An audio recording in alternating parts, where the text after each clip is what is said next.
In terms of the new regulatory landscape, although there is a lot of current industry focus, the landscape hasn't actually just appeared now.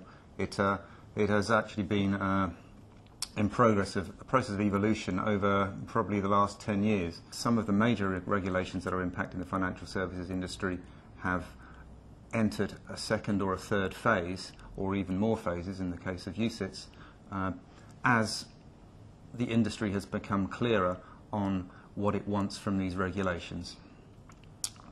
The main driver for the current breadth of regulation was the financial crisis of 2007 and 2008, and it was identified that steps needed to be put in place to prevent a reoccurrence of that situation.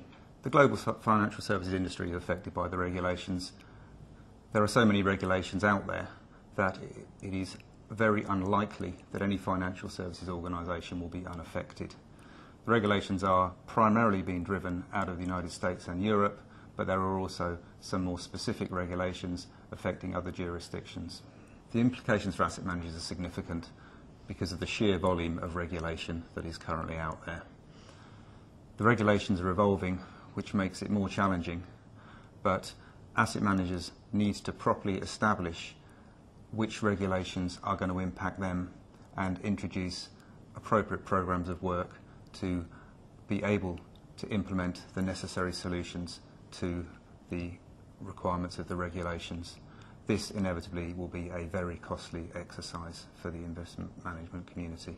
The most important things firms need to do to prepare are establish an appropriate and dedicated project team to analyse the impact of all the regulations that are currently out there in existence. Once this analysis is completed, a second implementation phase can be drawn out, and this will need also appropriate resourcing.